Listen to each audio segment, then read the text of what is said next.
A significant severe weather outbreak is possible across portions of the Midwest on Wednesday, bringing the potential for widespread damaging wind gusts up to 85 miles an hour and some strong tornadoes. And the severe weather threat will continue on Thursday across portions of the Mid-Atlantic and Northeast United States, bringing the potential for scattered damaging wind gusts and a few tornadoes. So anyways, let's get straight into this weather forecast.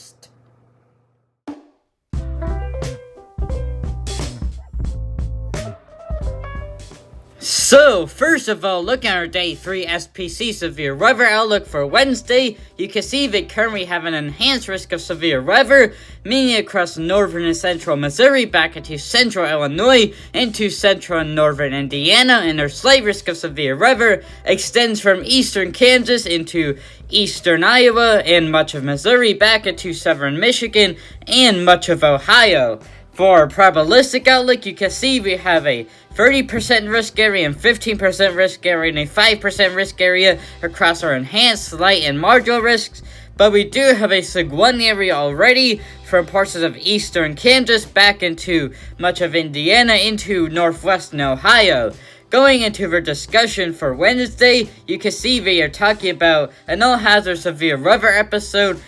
being expected across portions of the Middle Mississippi Valley into Indiana on Wednesday, and we're saying intense thunderstorms may produce swaths of damaging winds, as well as strong tornadoes and large hail. So going down to the discussion here, you can see we're talking about a 500 millibar jet streak up to 70 to 80 knots or even higher, and there will be a 50 plus knot low level jet, which is very strong, and that will lead, and there's going to also be some dew points of the upper 60s to near 70 degrees in Fahrenheit, and there's going to be some strong destabilization and instability, and this will likely bring some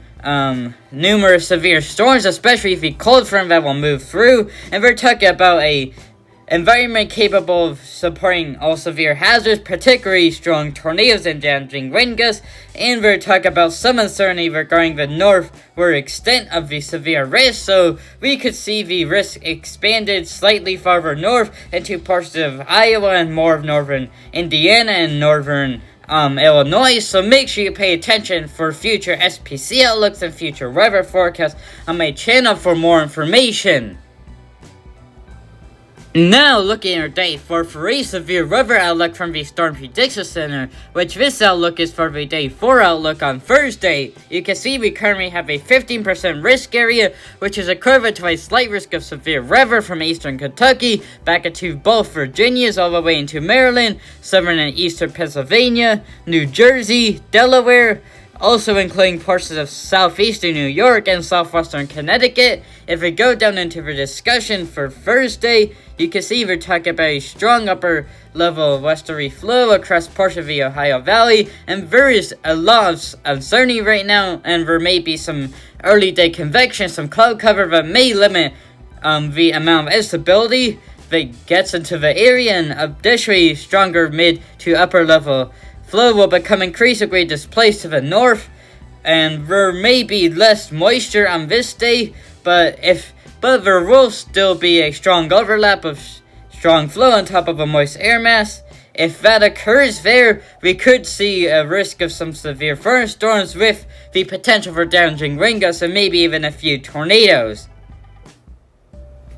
Now, looking at the Day 3 excessive rainfall outlook from the Weather Prediction Center. This is for flash flooding risks on Wednesday. You can see we currently have a moderate risk of excessive rainfall across southeastern Texas into southwestern Louisiana, including areas like Houston and Lake Charles, but that is from a completely separate system, which is a tropical system that's going to move towards that area over the next few days, and it could potentially become a brief tropical depression or tropical storm as it moves towards those areas. But the main area we want to watch for severe weather is for our slight risk area, which is across portions of southern and central lower peninsula of Michigan, across portions of southern and central Wisconsin, eastern Iowa, back into central and northeastern Missouri, central and northern Illinois, much of Indiana, and much of Ohio, where we can see some scattered flash flooding, and in some areas we can see some isolated significant flash flooding, and a marginal risk generally surrounds it, extending across portions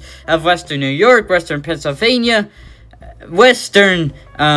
West Virginia, northern and western Kentucky, back into much of Missouri, eastern Kansas, central Iowa, back into southeastern Minnesota, northern Wisconsin, and much of the upper peninsula and lower peninsula of Michigan as well, where you could see some isolated flash flooding in those areas as well. So make sure you have multiple ways to receive flash flood warnings or severe weather alerts if you're in any of those impacted areas for Wednesday.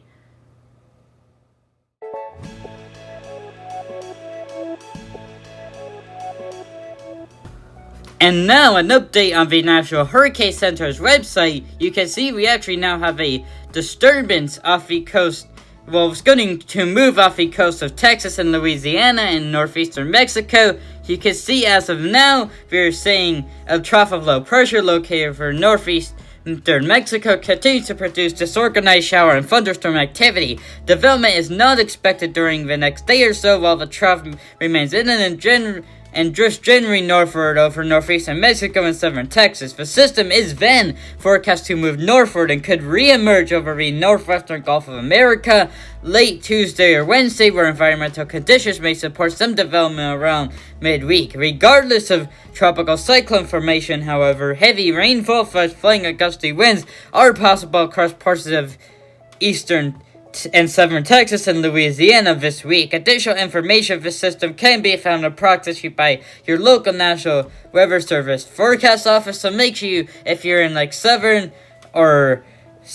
eastern Texas or in portions of southern and central Louisiana that you do pay attention to your local forecast for the system. And this system has a 20% chance of development in 48 hours and a 30% chance of development in 7 days, so it likely won't form as of now, but in case the probabilities get higher, I will make a new forecast on this system.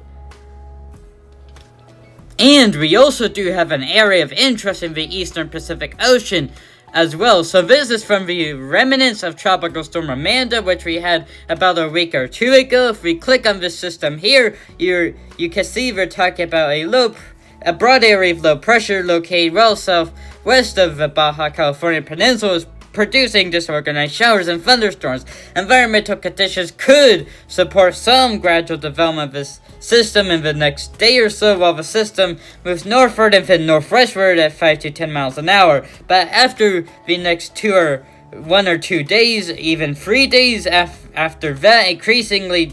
dry mid-level air is expected to limit further development, so if it doesn't really do anything today, there's a pretty good chance that it won't develop at all into anything extra. But they're saying there's a 30% chance of development in the next 48 hours and a 30% chance of development in the next 7 days, so there's a low chance of development, and we likely won't hear much about the system after today.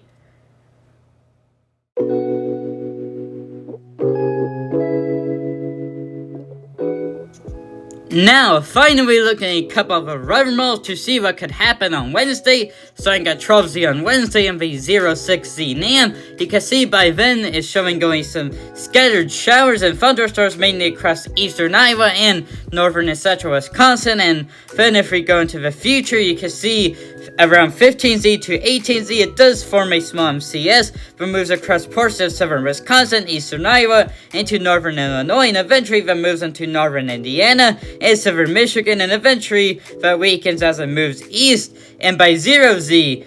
on Thursday, which is still around 7 p.m. Central Time, which is 8 p.m. Eastern Time on Wednesday, you can see we have a line of thunderstorms forming from north central Illinois back into northern Missouri and east central Kansas, and eventually by 3Z those will continue to move south, and those will produce the risk for some hurricane force wind gusts and potentially some strong tornadoes across northern Missouri and central Missouri back into central Indiana and central Illinois, and eventually those continue to move south, gradually weakening as they slowly move east as well. And by 12Z on Thursday, we will have some scattered thunderstorms across southern Missouri into northeast Oklahoma and eastern Kansas, and we also have some scattered thunderstorms across portions of the mid-Atlantic United States, which is just out of view of this sector here.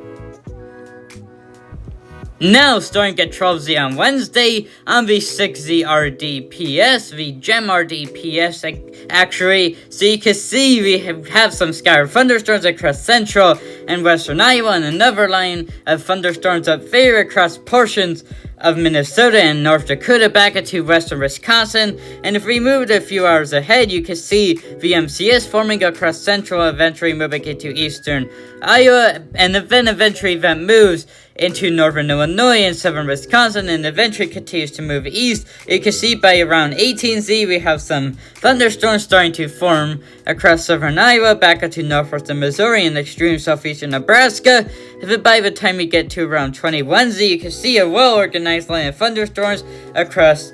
southeastern Iowa, back into northern Missouri and eastern Kansas. And then as we move towards 0Z, you can see the line of thunderstorms is now very well defined and extends from southwestern Michigan and northern Indiana back into northern and central Illinois, northern and central Missouri, back into southeastern Kansas. And if we continue to go in the future, there you can see eventually by 3Z, you still have a couple intense portions of the line, potentially still producing some strong damaging wind gusts and tornadoes across the St. Louis area, back into southern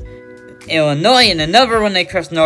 northeastern Indiana, northwestern Ohio, back into extreme southeastern Michigan. And eventually, as we move towards 12Z, you can see just some scattered thunderstorms moving into the mid-Atlantic area, and you still have some scattered thunderstorms across parts of southern Indiana, northern Kentucky, back into western West Virginia and southern Ohio.